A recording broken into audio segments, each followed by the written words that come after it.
is where Israel's future begins, where new knowledge and new ideas are sought and tested. In these laboratories of the Hebrew University of Jerusalem, scientists are at work, constantly seeking better ways to build a nation.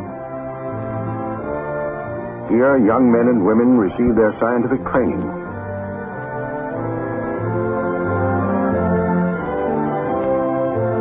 In classrooms and libraries, they learn to help their country and themselves.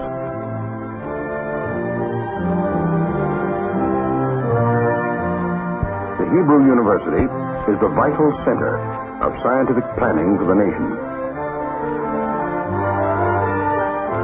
This planning leads directly into the Negev. Much of the Hebrew University's most important research is concerned with this bare and desolate land which comprises half of Israel's total territory.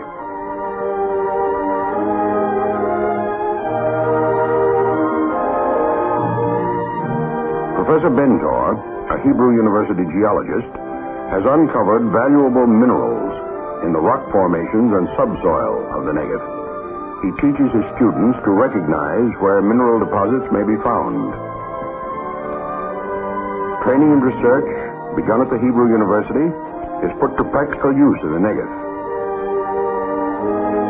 Hebrew University geologists are in great demand as expert advisors in Asian, African, and Western countries.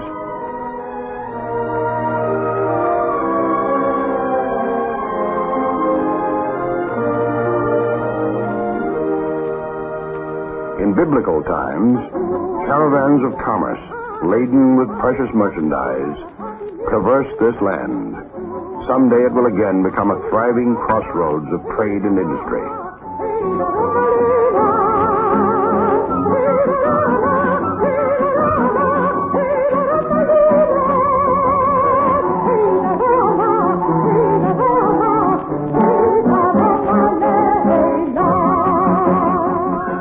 Timnah, the site of King Solomon's famous mines, science has rediscovered huge copper deposits. As one of Israel's scientific pioneers, Professor Bentor helped to locate the buried ore that is now being extracted from the earth. Historical research joined with geology in seeking out this mineral treasure. Then came chemistry and mining technology. During the very first year of operation, 5,500 tons of pure copper were obtained.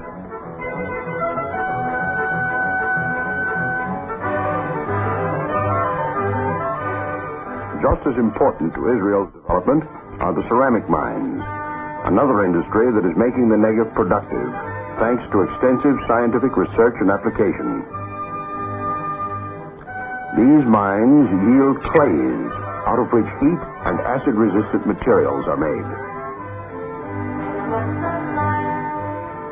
Even the road to the Dead Sea leads to scientific progress, for not even the Dead Sea is so dead that it cannot be made to serve human needs if science and technology are properly applied.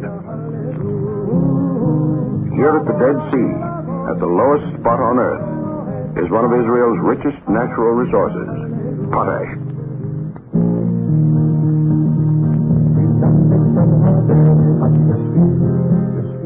Potash is a vital material for agriculture, and the Dead Sea is one of the few places in the world where it's found in abundance. Modern machinery and methods have been developed to extract and process this valuable substance.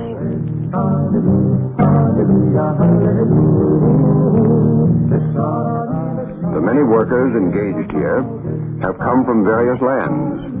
As part of the Hebrew University's physiological research program, Dr. Shlomo Samuelov is trying to determine how their health is affected by the tropical climate. They must endure punishing heat.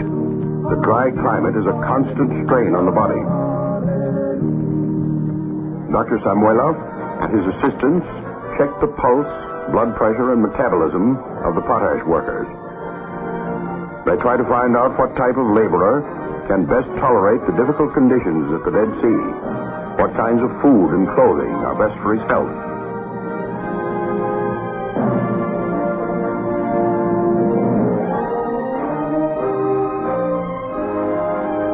same time, Hebrew University physiologists plan to study the age-old ways of the Bedouins to learn how their clothing and their diet affected their adjustment to the climate of the Negev.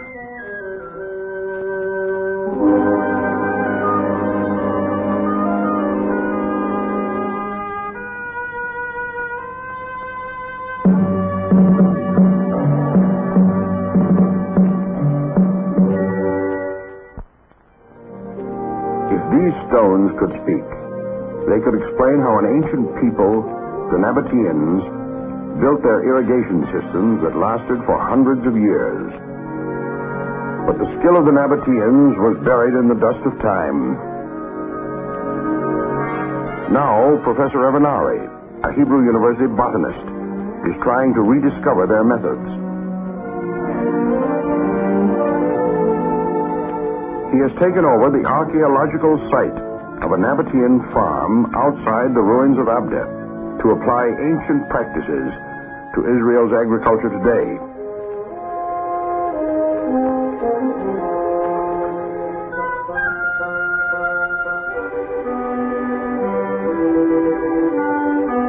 While Professor Avenari seeks to learn the secret of the Nabateans, another Hebrew University scientist, Professor Leo Picard, searches for water in other parts of Israel. Here, overlooking the fruitful fields of the Valley of Jezreel, he teaches his students the lessons learned from a lifetime of experience and research.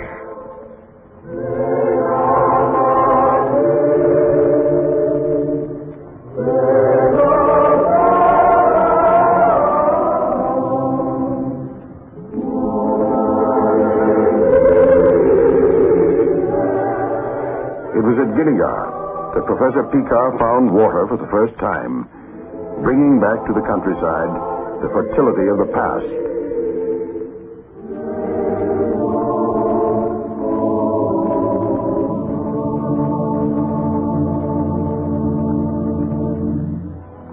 Work crews drill for water in places especially selected by Professor Picard.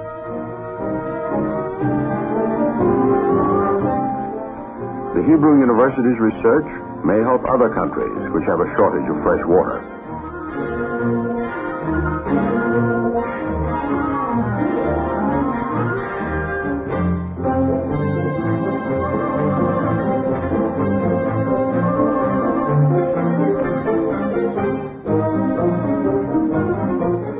This is how scientists create a small earthquake.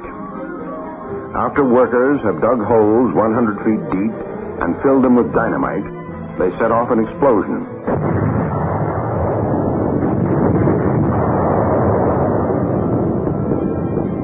Special scientific equipment records the shock waves beneath the ground. When these are analyzed, scientists have a map of the subsurface structure. And then they will know where to look for oil or minerals.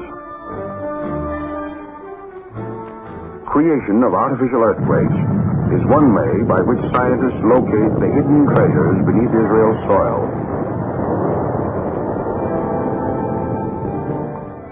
On the Hebrew University's agricultural campus at Rehovot, the latest scientific knowledge is applied to Israel's crops to increase the nation's food supply and its export trade. Students, trained as agricultural scientists and researchers, help to develop products that benefit the entire nation. Scientists conduct experiments to produce hardy new plants that will thrive in Israel's wide variety of climates. Fruits and vegetables of the temperate zone coexist alongside those of the tropics. Hebrew University researchers also guard against plant pests and diseases. Professor Tzvi Avidoff, head of the Department of Agricultural Entomology, is engaged in combating the Egyptian black scale, an enemy of the country's most important agricultural product, the citrus crop. Recently, a tiny wasp, which kills the black scale, was imported from Hong Kong. The wasp is now an effective weapon in Professor Avidoff's fight against the black scale pest.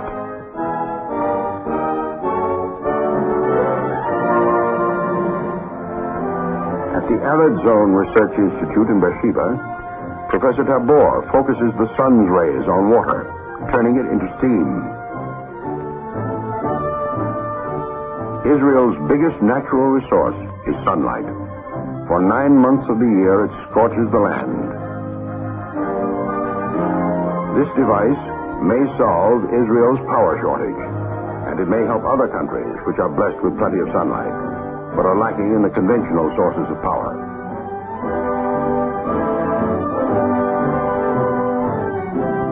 What has been learned in practice goes back to the Hebrew University for further study and evaluation.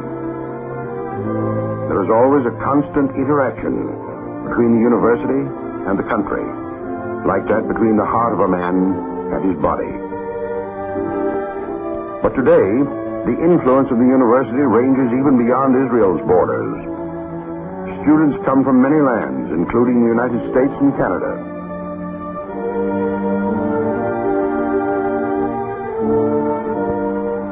Students come from the rising new nations in ever greater numbers to acquire the skills that will lead their people to richer and better lives.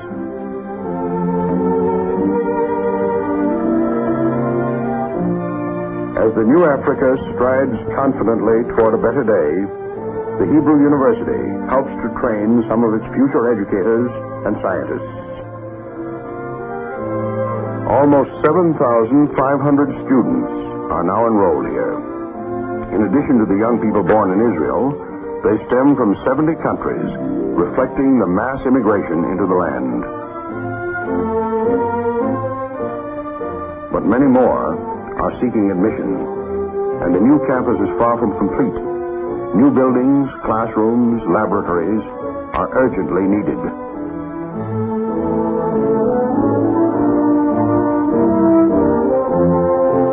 Today, Israel's future greatly depends upon increased support from the Hebrew University's friends abroad. In this adventure of the human spirit, much has been done, but much remains to be done.